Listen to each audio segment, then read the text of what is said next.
Hey guys, it's Jason of Stealthy SK, and I'm here to bring you what I'm going to be calling Project 40. The new league right around the corner, and me finally getting around to playing the league, I figured why not and try and speedrun the 40 achievements.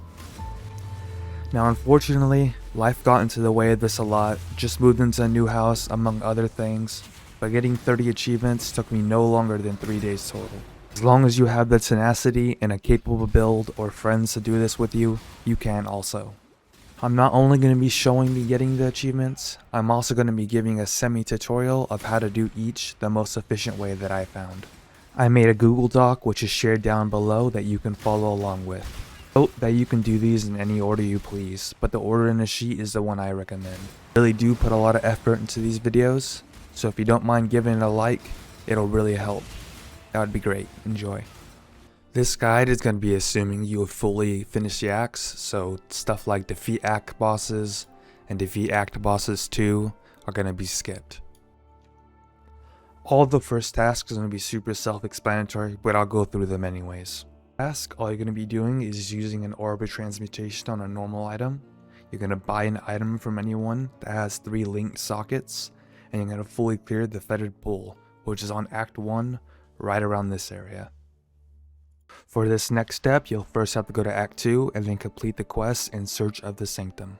After that, I recommend you go to Act 10, go to Ravaged Square, and then into the ossuary, and keep repeating that step while finding the Forbidden Sanctum by running in a circle, and repeating the steps until you're able to do the full quest line. To complete the task, you'll just make sure you get any of these boons here, and any of these afflictions here, and then complete the first Sanctum floor and you'll have the achievement done.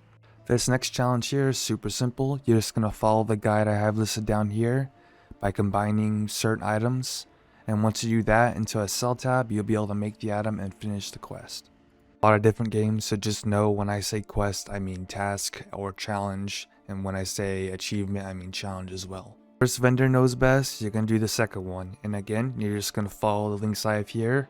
These blue links are actual clickable links, which you'll be able to click here. It'll take you to the trade website and you can buy them. Just whisper somebody and somebody will sell it to you.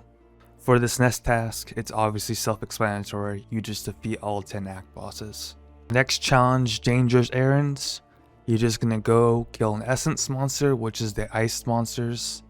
You're going to do an abyss, which is like the little green icon you find on the top right of your maps.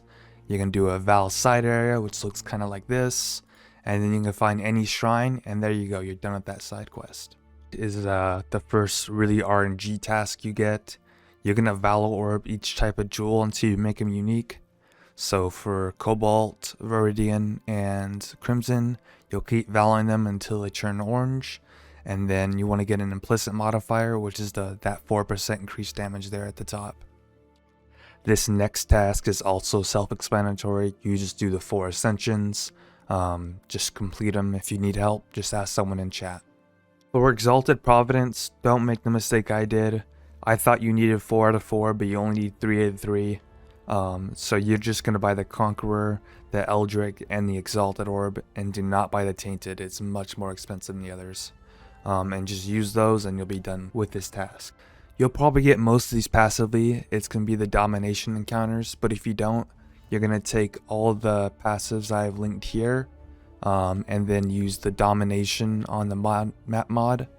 And then if you want to add even more, you can get by the Sextant using these links, and also the implicit you can also add onto your maps and make it easier. By 90 out of 90, you should have the other 3 done. For this next task, it may seem like a big grind, but it's honestly not. The way I did it was I used Keurig missions, and then reports to reroll Keurig missions if I couldn't find one. And at the bottom it'll say complete the ritual, and that guarantees at least 3 rituals and most times 4. By the time you hit 100, you should have gotten an opulent ritual, which is the rare one. So for the breach achievement, there's a couple ways you could do it. I have them all listed here, including Keurig missions, Sextants, which I also have the links to. But the fastest way I found doing it was buying the Nico's Memory of Grasping Ham off of someone, going into your hideout, and doing his Memory of the Grasping Hands. It'll tell you which map it is, you run it, and that'll super fast complete that objective. For the Delirium task, I did it the same way I did the rituals. I used Kurok missions. There's also a bunch of other ways you can do it. I have them all listed here. There's 4 different sections you can add. You can add scarabs. You can also add % chance to attract monsters from beyond to your map. And then for the complete the simulacrum, honestly, people say it in chat all the time if you want a carry to 30. Otherwise, you can buy it and get a carry to 30. Just go to Global 820 and you'll find someone. For most of the Sanctuary challenges, you can do them all at the same time, just to get them done all in one clump. So the most efficient way I found to do this is to do it while doing your activated altars. So you're going to start by taking the World of Exarch and the Light of the Dawn Atlas passives. Activated altars quest, you're going to need to find at least 3 altars in a map. And the best way to do this is to juice up your maps with pack size. Once you hit 8, you're going to go ahead and run those 8 while doing the rest of the quests at the same time. For the Sanctimonious skill, there's going to be 4 bosses, and they're always going to be in the same order. 4 is the max to the Sanctum. You're just going to do what the achievement says. For example, the first boss does a flamethrower in a circle. You just do that without getting hit. The second boss spawns 2 bosses. You're going to kill one without getting the other one below 50% health. So on, and etc. If you're a visual learner, I recommend just googling it and you'll find out guides to how to do this. There's Sanctuaries and unholy adversaries. They're going to be in special rooms which are listed here. There's also special rooms for these bosses, but you'll get all of these pretty much as you're searching for the other ones passively. The longest is the Pious packs. I was searching for these 5 packs for probably 2 hours in a row until I realized they're not actually called what they're listed on here. These are just names that they gave them. So like for example, Apex packs isn't called Apex. It's the one that gives you 50 less resolve loss in boss rooms, but 100% loss resolve in non-boss rooms. You're going to start by looking for maps that contain accursed packs. Once you find one, they won't have these hand symbols, they'll have these special symbols. And all the ones that you're looking for I have listed in the document itself. And that's going to be it for the guide portion of this video. I did miss a few things, so if you need help, go and just comment below and I'll try to help you as best as possible. The rest of this video is just going to be a compilation of me getting the achievements myself. It is out of order and there's some missing. Unfortunately, it got jumbled up when I was transferring drives, but most of it is in here.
For my 30 out of 40 achievement, I got Monster Massacre, which I just finished off. It was at like 990. So I finished that off and got my 30 achievements. But that's going to be the end of this video. I appreciate you getting this far, and thanks for watching.